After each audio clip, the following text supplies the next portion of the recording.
right. Magandang gabi sa inyong lahat. Mukhang Magandang okay na gabi. po dito. Yes! Magandang gabi sa inyong lahat. Ako, hindi nyo po alam kung gaano katindi yung pinagdaanan namin ngayon. Makasama lang namin kayo ngayong gabi. Tama ba, Mark? Tama yan, Pastor Tito. Ang dami nating pasikot-sikot, ang dami nating pinagdaanan, but we are here for our Good News 2020. Walang makakapigil sa good news ng Panginoong Diyos. Walang makakahadlang. Ayan. Sige, teka muna, bati-bati muna tayo. Si Cons pala, nakita ko yung katropa natin, every Sunday, sila Kuya Sam, si Joseph Lau, tsaka sila Alfon, mga tropa natin yan every Sunday. Yes. Siyempre, si Vergel Gutierrez, ang ating kasamang campus missionary sa Santa Mesa. Hello, bro. Tsaka si Abby Abaya. Good News 2020 na. Shoutout sa inyo dyan. Yes. Pastor Tito, alam mo ba, yung question natin of the day, alam kong inaabangan mo. Pero yan, sabi nga ni Benjo, ang ganda daw ng bahay mo today. Kaya siguro yung internet mabagal. Wala Kaya nahirapan ako mag-connect ng internet kasi bigla ako nag-upgrade ng bahay Kaya, medyo inaayos pa. Understandable. But anyway, Pastor Tito, ito na yung question natin na kailangan sagutin. Ano ang favorite dance move mo? Ayan. Ay, nako, favorite. Ako, alam mo, ang favorite dance move ko, personal, yung for fundamental operation. Yung ano mo ba yun? Ano ba yung positive? Positive. Addition. Subtraction, multiplication, tsaka division. Ako. Napakaganda. Gusto nyo ba ng sample? Ang bagal ng internet Gusto ko talaga sumayaw Yun naman pala Ako Pastor dito, very, simple lang tayo. Alam mo yung mga, para maka-fit in ka lang, di halatang hindi ka masyadong sumasayaw. Ganun ka lang. Oo. Ganyan lang. Oo. Simple lang, para hindi halata. Simple lang yun, Kahit kunyari, slow dance, di ba? Mabagal yung kanta. Paano? Ganun lang. Oo, pareho lang. Mukhang kailangan mo akong turuan ng mga ganyan, Mark, Kayo guys, comment yun ano ang favorite Si Vergel daw, gusto niya, ang alam niyang dance move, moonwalk. Yan. Paharap ng moonwalk, para ka lang naglakad nun.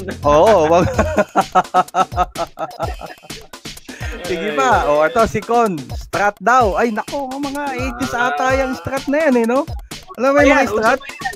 Uso pa ba yan? Ayan, Pastor ito, dab, ganun. Yun, pwede. Ito si Barry Filomeno, binibining marikit. Bagong-bago Parang yan ayan yung mga dance move sa Bukawi. And si Mami Esther, ballroom dance. Ayan, ballroom. Oo, kayang-kaya yan. Yan, si household.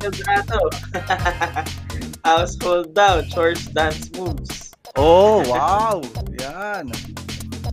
Okay. Ano pa mga dance move dyan? Mga iba sa inyo. Uy, ang bilis naman, Ba't ang bilis? What time is it? Good News 2020 na. Ang bilis,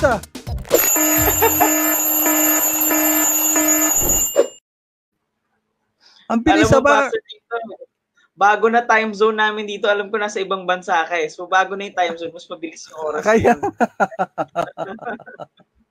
But anyway, for our Good News 2020, sobrang excited ako i-share. Kasi yung i-share natin good news, isa sa mga kaibigan kong ka-close ko talaga from Polytechnic University of the Philippines. Yung husband ni Joey, si Sir J.R. Gepila. Kung nanonood ka, sir. Hello, good morning sa'yo. Grabe yung good news niya, Pastor Tito. Tanong mo ako, Pastor Tito.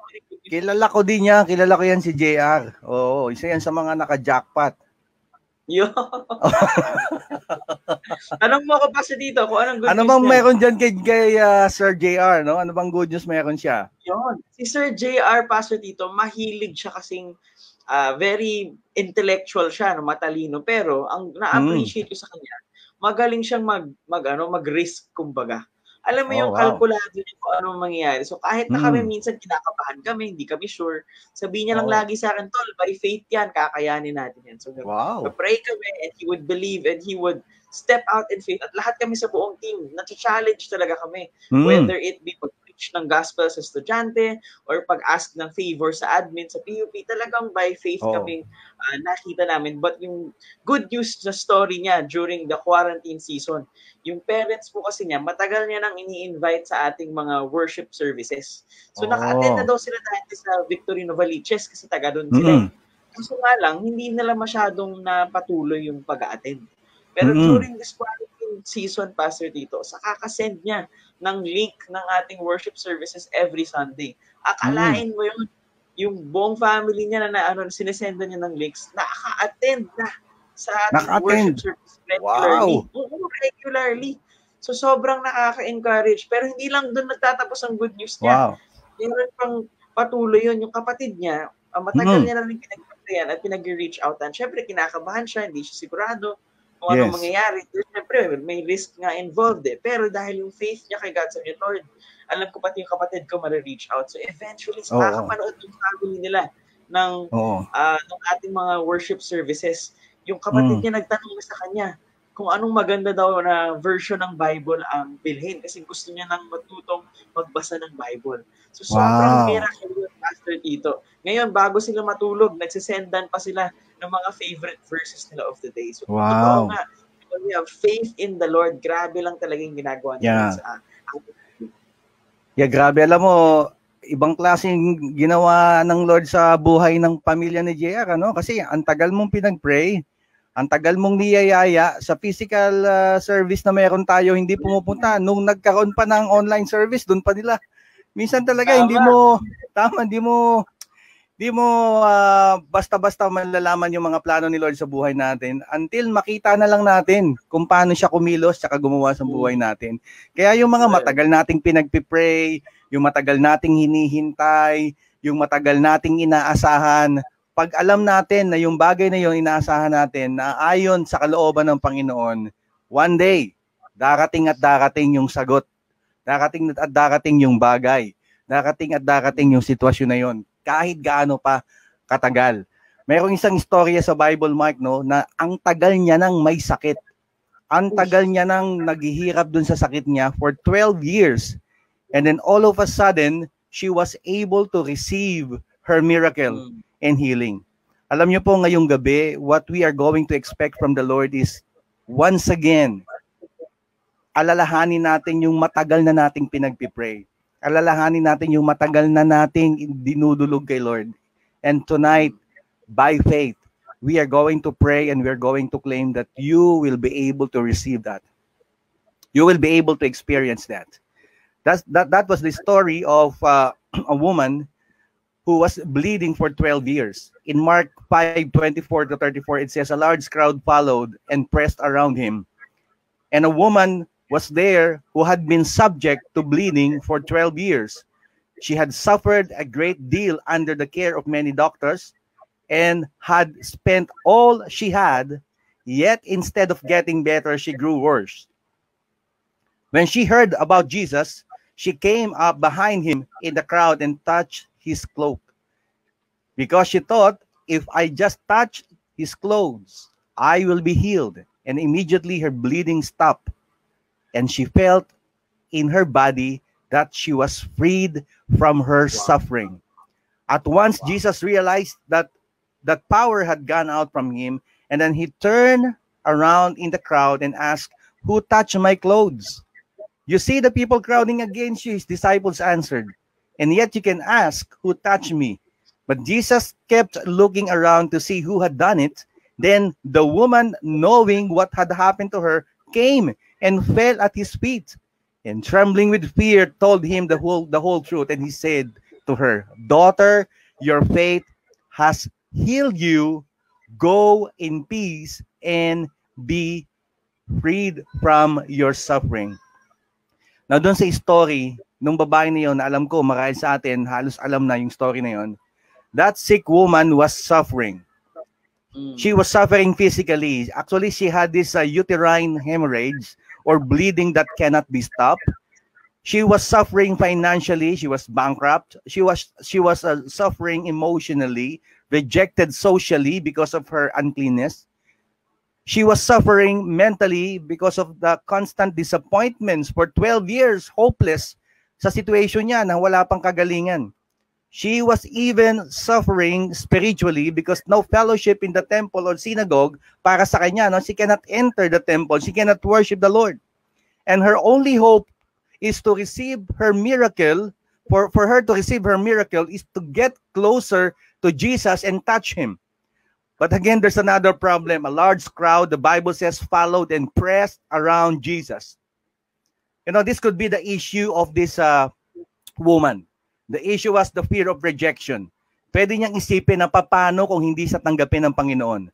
Paano kung hindi gumaling? There's another fear. That is the fear of another unmet expectation. For 12 years, alam niya na baka sakali, no? Paano kung hindi siya gumaling dun sa sakit niya. And doon dito makikita natin that there's also fear of suffering from consequence because she could receive stoning, okay, to death. Kasi pag nalaman na unclean siya, pwede siyang mamatay. But here's what she did. She took the risk. Alam niyo, kadalaang sabi ng iba, no, mga naririnig ko, lalo na ng mga talagang excited, talagang on fire pagdating sa faith nila, faith is spelled as R-I-S-K. Risk. You should always step out in faith. Dare to step out in faith. Yun ang kailangan natin in order for us to get the miracle. For some of us, you want to have the miracle when it comes to your relationship. You want to be in a relationship, but I want you to dare and step out in faith. Puntahan mo yung anak ng Diyos, ligawan mo, tama ba?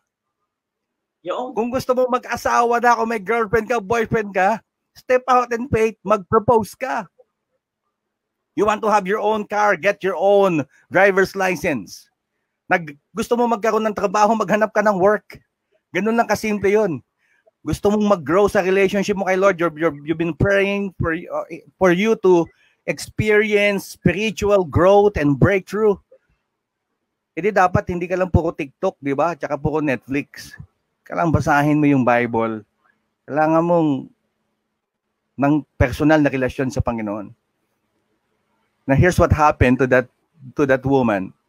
She knew that only Jesus can heal her. You know what she did was she brought her sickness to the presence of Jesus, whatever it takes, no matter what it costs. If you've been praying for your work, job, to experience miracle, question today is, are you willing to do everything, whatever it takes, no matter what it costs, to offer that kind of work, career, business to the Lord? And I believe 100% God will meet you in that place and God will give you His miracle and His breakthrough. In your sickness. I know that is tiring. Alam ko mahirap yan. Alam ko masakit yan. But can you bring that sickness at the presence, at the feet of Jesus? And I believe God will meet you there and God will heal your sickness. Breakthrough in your family, salvation in your family, just like Sir JR. Are you willing to do everything, even to the point of sending the link, in order for your family members, siblings, to get to know the Lord? Step out in faith by speaking the word of God, sharing the gospel to them, tell them your story, kung paano ka binago ng Panginoon.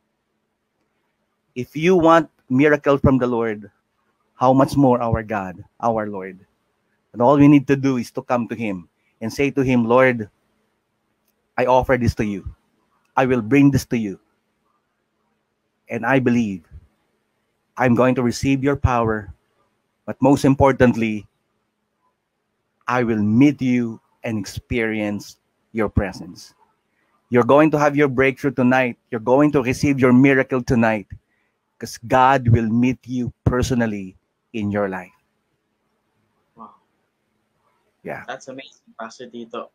Alam mo, Pastor Tito, while you were sharing, sobrang na-bless ako because when we are placed in that situation as well, when we have the choice to approach God, guess what? We have nothing to lose and everything to gain when we approach the presence of the Lord. And sobrang nakaka-encourage din, Pastor Tito, what you shared.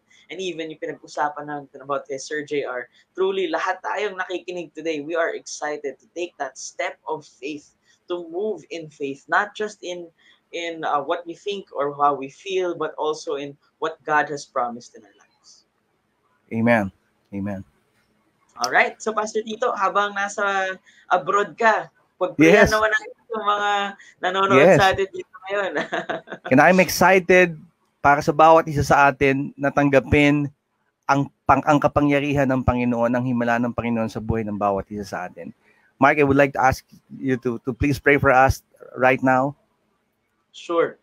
Lord, thank you so much for this evening. Thank you for reminding us once again that it's not just any type of faith. It's faith in you, faith in your plans, faith in your words, faith in your promises. Lord, that part of stepping out in faith is actually reading your word. Part of stepping out in faith is looking at these situations, not just focused on the problems, but looking at it at a bigger perspective where you are part of it and you are in control and you are still sovereign after all of these things. Lord, thank you for reminding us. And Lord, as we end our week, as we approach our weekend, Lord, let us live lives that are filled with faith, not of fear, not of doubt, but of faith. Bless us today in Jesus' name. Amen. Amen. Amen. Again, shout out lang sa mga nakita ko, si Benjo, yung security guard natin, si Alfred, tsaka si Ludi. Thank you for tuning in. Maraming salamat. One day, magkikita rin tayo physically. Ilang araw na lang, 50% ang makikita natin sa church natin. Are you excited for that, Mark? Sobrang excited na, sabi ko sa practice. Gusto ko nang bumalik sa St. Thomas Square. Excited na ako. Yeah. Ayos. Pang ilan na ba natin yung episode 2, Mark? Pang 65 na ata ito, Pastor dito. Pang 65 na. Pagdating po ng 100, sasayo kami ng live ni Mark. Yo! Ang favorite dance move namin. Alright, guys. Thank you for tuning in tonight. God bless you all. Receive your miracle. Yes. Receive your miracle and breakthrough tonight. Come on. Amen. Bye, guys.